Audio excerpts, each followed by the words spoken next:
Hello everyone, welcome back to my channel for a brand new mystery with Molly. If you are new around here, if you've never seen my face on your screen before, then hi, my name is Molly and I post true crime videos like this every single week. So if you think that that is something that you might want to stick around for, then please do subscribe. And don't forget to switch on the little notification bells that YouTube will let you know whenever I post a new video. This week we are going to be talking about a solved case from Canada, the case of Holly Jones. Holly was a happy 10-year-old girl who in May of 2003 left her house to walk a friend home and just never returned. She just completely vanished out of the blue, and what ensued after this was a huge, extensive police search for her. The police were pulling out all of the stops to find Holly and bring her home. But what began as a search to hopefully find Holly alive quickly changed into becoming a manhunt for her killer, as this case went from being a missing persons inquiry into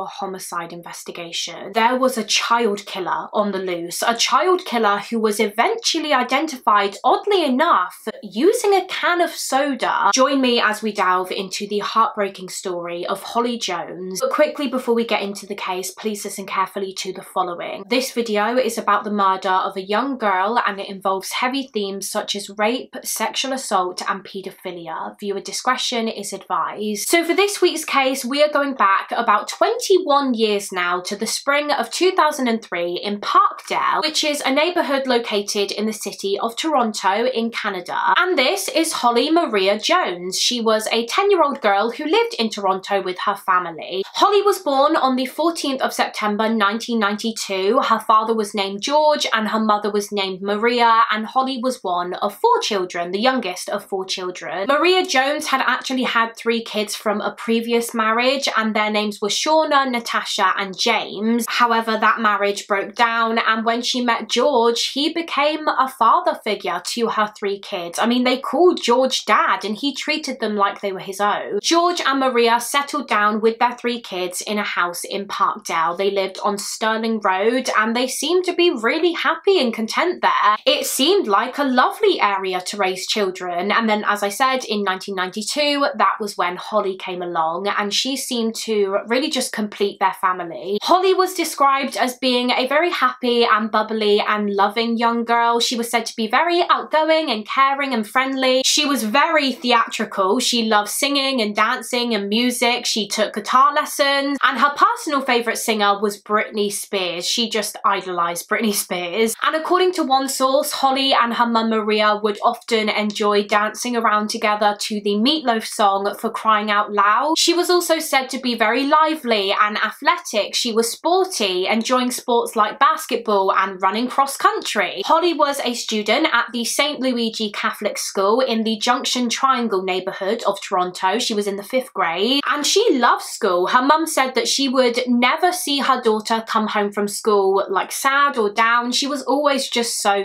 happy. Like every day at school was a good one for Holly. And Holly was at an age where her parents George and Maria felt as though they could trust her to be a bit more independent when it came to actually going to and from school. You see, her school was pretty close to her house. It wasn't a long walk at all, and Holly was a very sensible child. They'd been over the route with her several times before, and so they'd recently started allowing her that bit more freedom, I suppose, to walk to and from school alone. The date was the 12th of May 2003. It was a Monday, and I suppose a day that began just as any other for 10-year-old Holly Jones. As it was a Monday, she'd obviously been to school that day, and then after school she and a friend of hers named Claudia walked back to Holly's house together because they wanted to, I guess, have a little play date that afternoon. They were just goofing around, trying on clothes and playing dress up as little girls do, until eventually it was time for Claudia to leave and go back to her house. And Holly asked her mum Maria if she could please walk Claudia back to her house. Now Claudia lived on Perth Avenue, which was only about half a mile away from where Holly lived, and it was along the route that Holly would walk to school. And so because of this, because she knew the route well, Maria said yes, okay, and she put a jacket on Holly and watched as the 2 girls left, expecting her daughter to be home within literally like 20 minutes max. It really wasn't a long journey to Claudia's house at all. Now whilst Holly went and walked Claudia home, sources state that Maria popped out to do a bit of shopping. However, when Maria returned at around around 8 p.m. that evening, she realised that Holly wasn't home.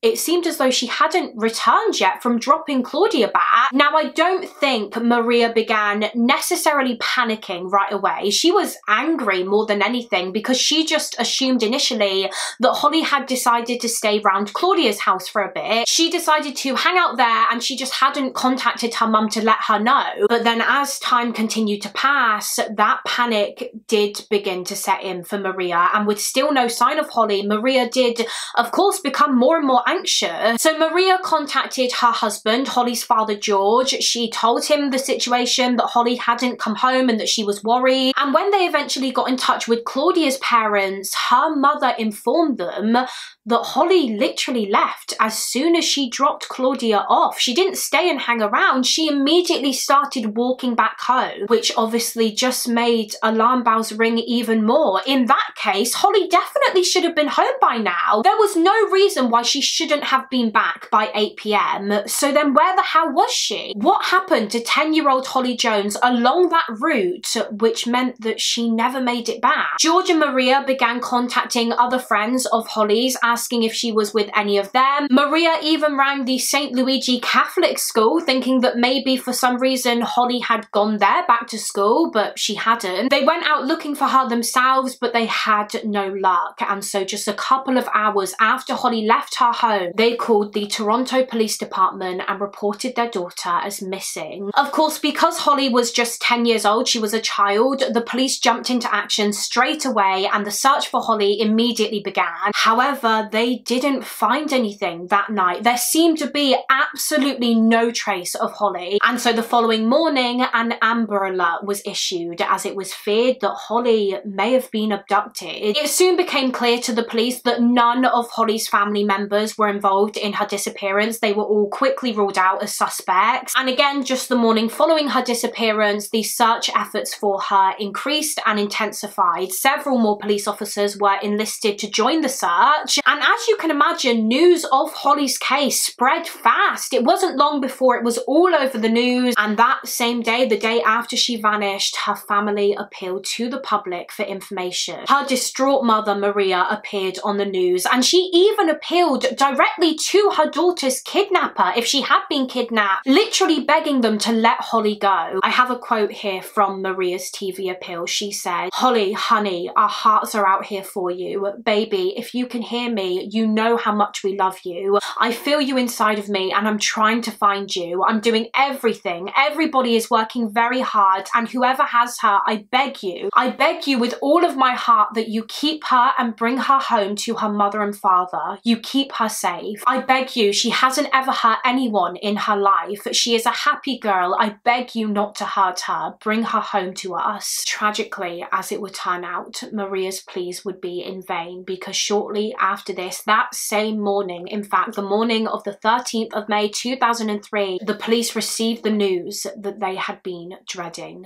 Human remains had been found. That morning, a man was out walking his dog. He was walking along the shore of Ward's Island across the Toronto harbour, when all of a sudden he spotted this big black gym bag washed up on the shore. So he approached this bag and unzipped it, and when he looked inside, to his horror, he saw a human torso. That was it, just a torso. So this dog walker immediately contacted the police, who were quickly at the scene. They recovered this gym bag, and one of the very first things that the detectives observed about this torso was that it was small. It was clear that this was the torso of a child. The bag containing the torso was obviously taken to the medical examiner's office, and police divers were immediately called in to search the water for anything else. I mean, only a torso had been found at this point, so where was the rest of this body? It didn't take long for a second bag to be recovered from the water, and this second bag contained 2 severed arms and also a head a decapitated child's head. And I'm sure you know what I'm going to say next. Of course, these body parts were established to have been the remains of 10-year-old Holly Jones, who hadn't even been missing for a day by this point. She'd been missing for less than 24 hours, and now she'd been found dismembered and her body parts stuffed inside of these bags. But not all of Holly's body parts were found. They'd recovered her head and her torso and her arms, but her legs were still missing, and so the searches of the lake continue. And meanwhile, this case officially changed from being a missing persons inquiry into a murder investigation. When Holly's remains were taken for an autopsy, it was established that her cause of death was strangulation and that she had tragically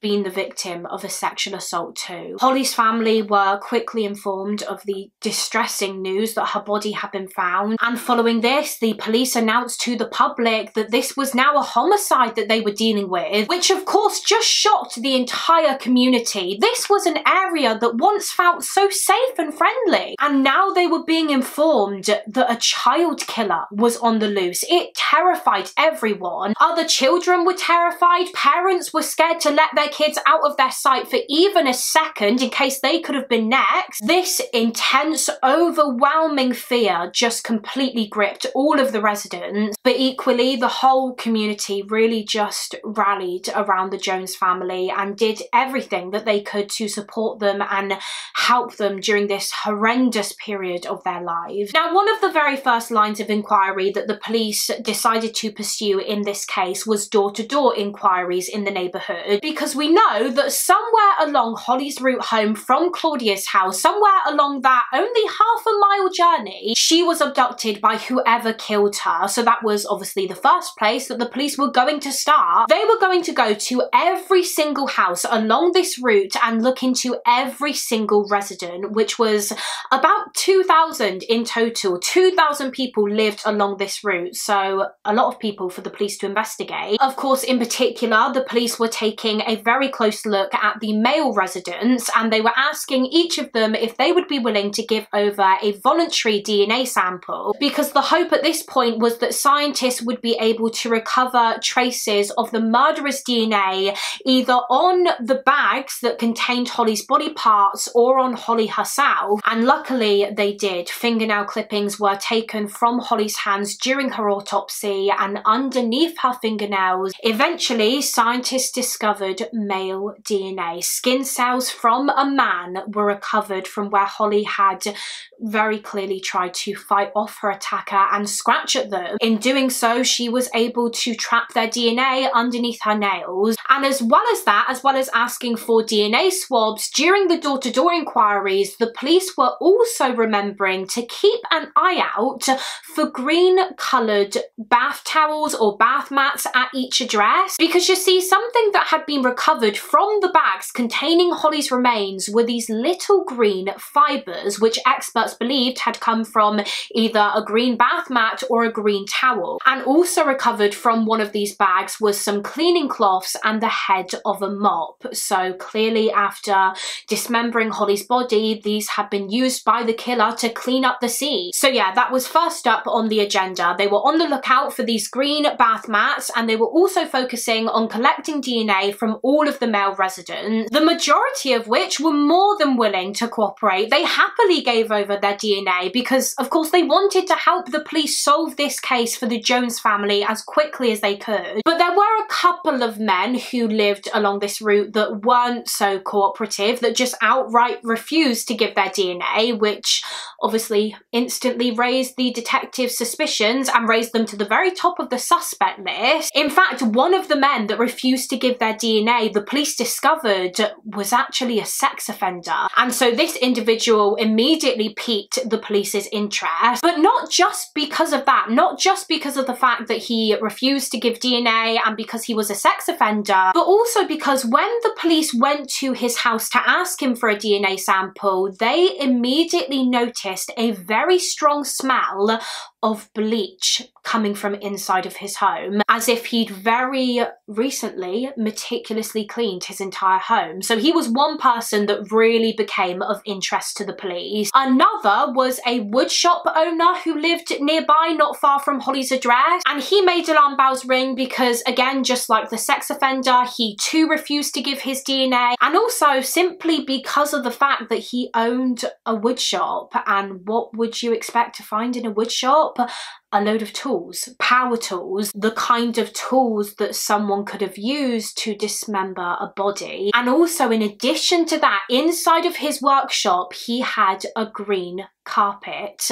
So the police began thinking, could that green carpet have been the source of those green fibres that were recovered inside of the bags containing Hollie's body? Now, despite refusing to give his DNA, the woodshop owner did eventually agree to come down to the police station to be interviewed by the detectives, and his behaviour in the interview just raised the police's suspicions of him even more, because it was very obvious that he was really anxious and on edge during the interview. But he didn't admit to anything. He made no admission of guilt in regards to the Hollie Jones case, and of course the police had no real evidence to prove that he was responsible for her murder, because he wouldn't allow them to take his DNA swab. And so due to this lack of evidence after his interview, the police were forced to let him go. But they did have him under surveillance. A surveillance team followed him as soon as he left the police station, and interestingly, when he left, they followed him as he drove back to his wood shop, and then he left the wood shop again shortly afterwards carrying a big backpack. He walked out with this backpack, got on his motorbike, and from here they followed him to the address of a friend of his, I think, or an acquaintance, and he left the bag with this acquaintance before leaving himself. So of course the police were extremely intrigued to find out what the hell was in that backpack that he needed to suddenly get rid of after his police interview. Was it some evidence relating to Hollie Jones's murder? Her missing legs, perhaps? So they descended on this address, they recovered the backpack, and they looked inside, only to discover a load of marijuana. Just a huge amount of marijuana. It transpires that that's why the woodshop owner was so anxious and nervous during his police interview. It wasn't because he had anything to do with Hollie's case, it was because of this massive amount of marijuana that he'd been growing, I would imagine, with the intention of selling it. As I understand it, back in 2003, cannabis was illegal in Canada unless it was for medical purposes. Recreational cannabis use was banned, so he knew that he could have gotten in trouble with the law for this, hence why he was so on edge. Luckily, the police were able to recover traces of the woodshop owner's DNA either on or in this backpack, which could be tested against the DNA of Hollie's killer, and the results came back that there was no match. He was not the perpetrator, and so that was him eliminated as a suspect. As for the sex offender who lived along Hollie's route and who also refused to give his DNA, the police used a similar tactic here and were able to retrieve his DNA secretly from his garbage. They watched as he threw away his trash, they recovered it and were able to extract his DNA from items in his trash, and once again, when compared against the DNA of Hollie's attacker, was established to have been no match. The sex offender was innocent of this crime anyway, but there was a third individual that the police also took an interest in, a third man who also refused to give over a DNA swab. His name was Michael Briere. Michael Briere was 35 years old at the time that this case occurred. He was originally from the city of Montreal, but obviously he eventually relocated to Toronto, where he lived in an apartment alone. He worked as a software developer, and he did used to be married, but he and his wife divorced about 6 years earlier. And according to a couple of articles, he did have a girlfriend at the time that this case occurred, but they didn't live together. He had no criminal history whatsoever. He wasn't known to the police prior to this case. He'd never been on their radar, but he did live in an apartment very close to where Hollie Jones lived, and his apartment was located along the route to and from Claudia's house. And so for that reason, the police went to speak with him and they asked him for his DNA. But like I said, he refused to give over his DNA. And something else that also immediately concerned the police when they knocked on his door was, number one, they noticed the strong smell of bleach, of cleaning products coming from inside. So again, just like the sex offender, it was clear that he had recently thoroughly cleaned his entire apartment in an attempt to wash away evidence, perhaps. And number two, when they glanced around inside of his apartment, they spotted a green bath mat on the floor.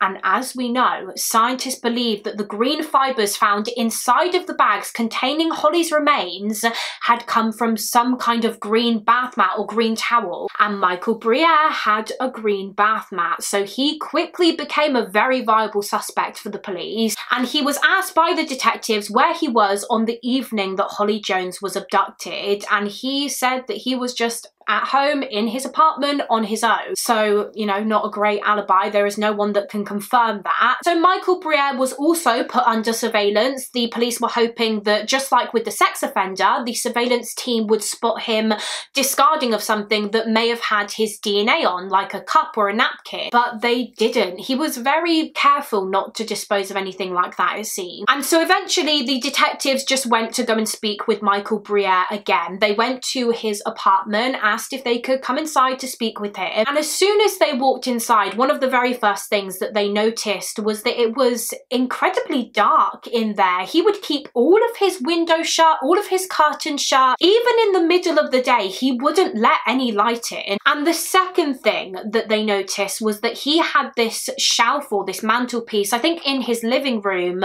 which was just full of toys, children's toys. Now, Michael Briere didn't have any children. He didn't have any nieces or nephews or anything like that. As I mentioned, he lived alone and appeared to be someone who mostly just kept himself to himself. And so the police asked him why he had so many kids' toys, and he just said something along the lines of, oh, I just like to collect them. Apparently, he also made a very odd comment about a mop. Basically, the police asked Michael Briere where he would keep his cleaning products in his home, and without even really being asked, he just abruptly said, quote, "I don't have a mop," which seemed very strange and perhaps very telling that he felt the need to immediately say that when they mentioned cleaning products, because if you recall from earlier on in the video, also found in one of the bags containing Hollie's body parts was a mop head. They also noticed on their second visit to Briere's apartment that he had just out on the side some brand new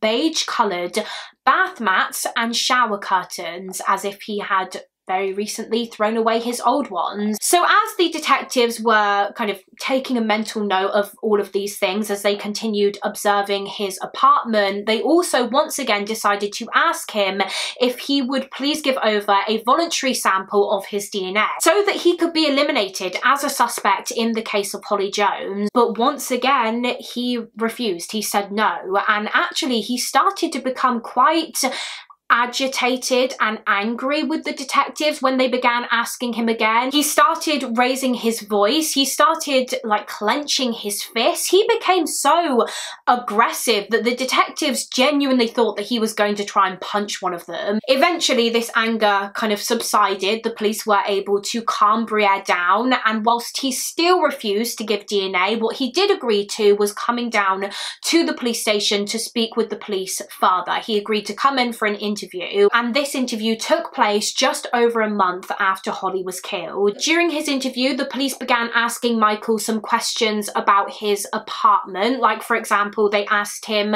if he had made any changes to his apartment recently. Had he redecorated or bought some new things for his home? And he actually said yeah. He openly admitted to the police that since Hollie's disappearance, he had purchased some new things for his bathroom. He said that he'd gotten rid of his old towels, an old shower curtain and bath mat, and he bought new ones, beige coloured ones. And so the police said, okay, well, what colour were your old ones that you chucked out? And Briere said that they were black, which already the detectives knew was a lie, because if you remember, when they first went to his apartment during door-to-door inquiries and they initially asked him for his DNA swab, the officers that went spotted a green bath mat in his home. So him saying that his old ones were black was clearly false. And why would he have felt the need to lie about that unless he was the killer and he knew that these green bath mats could have incriminated him, could have linked him to the crime? But unfortunately, despite this lie that he had very clearly told, the police just did not have enough evidence to hold Michael Briere and arrest him. They wholeheartedly believed by this point that he was their guy, he was Holly's killer, but without that DNA match, they couldn't prove it, and so he had to be released after his interview. But he was still under surveillance. They still had a surveillance team following him and watching him all the time, and would you believe it, to their luck, as soon as he left the police station, the surveillance team watched as Michael Briere went into a local shop and purchased a can of soda. They watched him drink this soda and then throw away the empty can into a recycling bin and walk off. Jackpot. They immediately went to this recycling bin, they collected this soda can, and following this, later that same day, the surveillance team also followed him as he went to a KFC, a Kentucky Fried Chicken restaurant, with his girlfriend, and after he left there, they collected the cups that he had used. So finally, they had something that they could extract Michael Briere's DNA from. So this can and the cups were sent off for testing. They obtained Briere's DNA profile from them, and this profile was compared against the DNA of Holly Jones's killer, the DNA that was found underneath her fingernails. And of course, it was a match, an exact match, confirming once and for all that Michael Briere was the perpetrator. 35-year-old Michael Briere was immediately arrested after the DNA match was made, and he was taken back to the police station to be questioned once again. This was on the 20th of June 2003, just over 5 weeks after Holly was killed. As I understand it, initially in his interview, he kept very quiet, he wouldn't admit to anything, but then the detectives started speaking to Michael about his mother, because something that they knew by this point was that his mum had passed away, and I think he was always very close to his mother, so losing her was a big heartbreak for him. And so they mentioned his mother to him. They said something along the lines of, Michael, think about your mum. Wouldn't she want you to be honest and tell us the truth? And as soon as they said that, Michael Briere cracked. He started crying and sobbing. He had his head in his hands and between his legs, and then eventually when he pulled himself back up and he pulled himself together, he looked at the detectives and said words to the effect of, quote, "You'll never find her legs," as in Holly's legs. Michael Briere was about to confess to the abduction and murder of 10-year-old Holly Jones. Michael Briere said that on the day that Holly vanished, the 12th of May 2003, he had spent that afternoon alone in his apartment drinking alcohol and watching child pornography on his computer, because he fully admitted to the police that he was sexually attracted to children and that it had always been a fantasy of his to have, quote, sexual relations, as he put it, with a little girl. And he said that he'd been having these fantasies for so long, for years and years, that he just got to a point where he felt that he had to turn them into a reality. And so on the evening of the 12th, he said that he walked out of his apartment, and it was then when he saw Holly Jones as she was walking home from her friend Claudia's house, and he quickly decided that he was going to kidnap her. And I have a quote here from Michael Briere's confession. He said, "I walked outside and Holly was, I didn't know her, I'd never seen her before, it was just coincidence. If she wouldn't have been on the street corner, I probably would have just walked the street and just gone back home." Michael said that as soon as he saw Holly, he approached her. He had a quick look around him just to make sure that no one was looking, and when no one was, he just grabbed her. He grabbed her by the neck. He just put his hand around her neck, and he said that Holly was in such a state of shock that she didn't really have any reaction. She didn't try to like wriggle out of his grip or shout or scream. She just stayed silent out of pure fear. Without even saying anything, Briere then pulled Holly, still by the neck, into this alleyway behind his apartment. He led her inside of his apartment, locked the door behind him, took her into his bedroom, and there he removed all of her clothing and began trying to rape her. Although apparently he told the police, quote, "I tried to have sexual relations with her. I never actually completed the act." I mean, can you even imagine how frightened that poor little girl must have been? Oh my god, it doesn't even bear thinking about. Following the rape, Briere told detectives that he then proceeded to strangle Holly to death because in his eyes, there was no going back now. He decided that he could not let Holly leave his apartment alive because he was too scared about being caught for what he had done.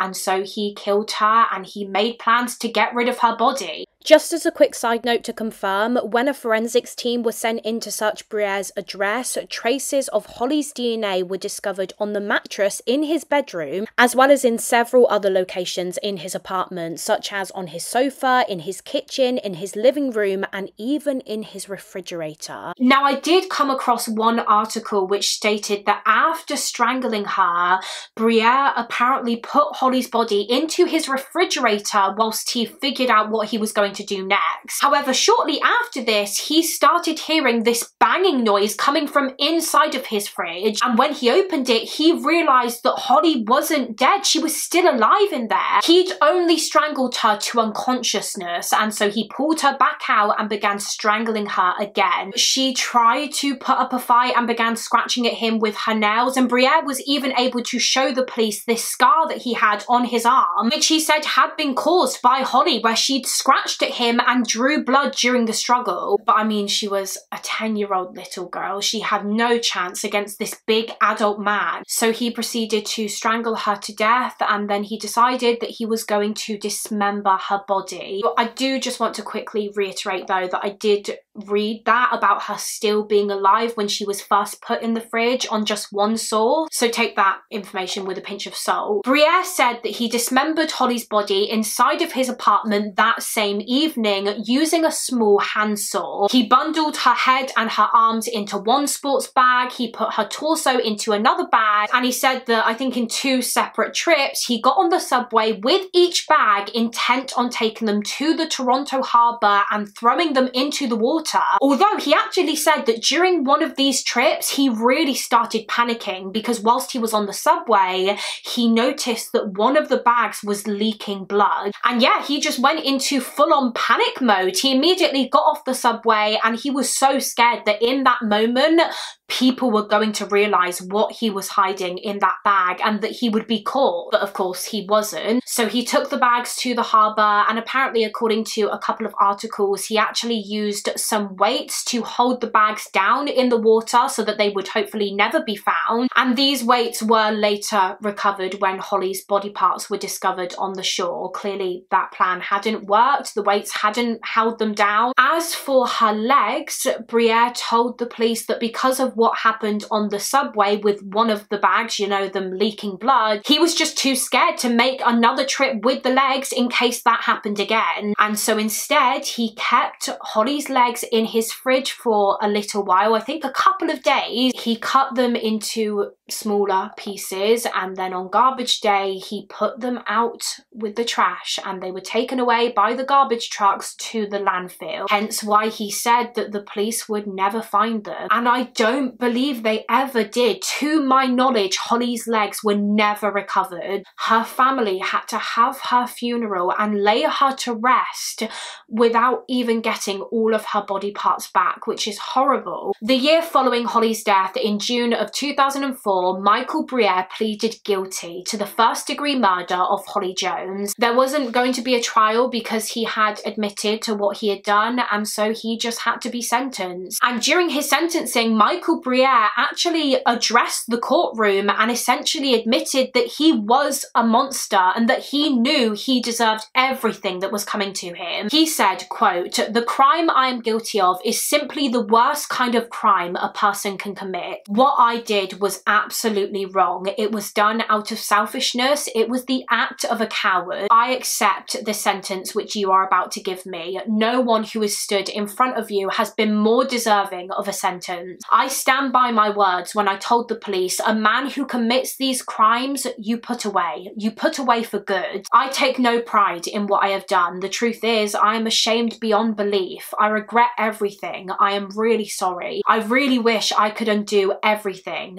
I have failed as a human being." Though I'm sure that apology probably did absolutely nothing for Holly's family. Great, he's apologised. Doesn't bring Holly back though, does it? It doesn't reverse the terror that she was subjected to in her final moments by Michael Briere. And to be honest, I don't think that I really buy his apology anyway. I think that if he was truly sorry and truly remorseful, he would have handed himself in immediately after committing this crime. But he didn't. He waited for the police to catch him. It almost seems like he was only sorry for getting caught. Michael Briere was given a sentence of life imprisonment with a minimum term of 25 years, so he would have to serve at least that before he is even considered for parole. However, that 25-year term is up in only a couple of years. I think it will come to an end around 2028, so I just hope to God that no one grants his release, because the thought of this man ever being let out is just terrifying. The risk that he poses to children is far too great for him to be even considered for parole, in my opinion. But that is it for this case. That concludes the case of Holly Jones. An utterly heart-shattering case and a terrifying one. It just goes to show you that you never really know who is living amongst you in your neighbourhood. I mean, to an outsider, Michael Briere probably just seemed like a normal, quiet, nice guy. He had a job, he'd been married, he had no criminal record. No one could have known the kind of twisted and perverse thoughts that occupied his mind. Thoughts of sexually assaulting and harming a child. So cases like this, I think, just act as a reminder that you don't always know the people who live on your street. You can think that you live in a really nice, safe area. You can think that you know your neighbours, but you don't really know what risks they could pose to your kids, as Holly's parents didn't. They had no reason to believe that anything bad could have happened to Holly when they granted her that bit more freedom and independence to walk to and from her friend's house that day. It should have been safe for her to do so, but it wasn't, tragically. But yeah, that is it for this case. As always, of course, let me know your thoughts and opinions on the case down below in the comments. I would love to hear what you guys think. And also feel free to let me know of any other cases that you would like to see me cover on this channel. They can be solved cases, unsolved cases, serial killer cases, you name it. Again, you can pop them in the comments below, or alternatively, I do have a case request form in the description box if you would like to go through that. Thank you all so much for watching. Please do give this video a thumbs up and subscribe if you haven't already, and I will see you again next week for another mystery with Mollie. Bye.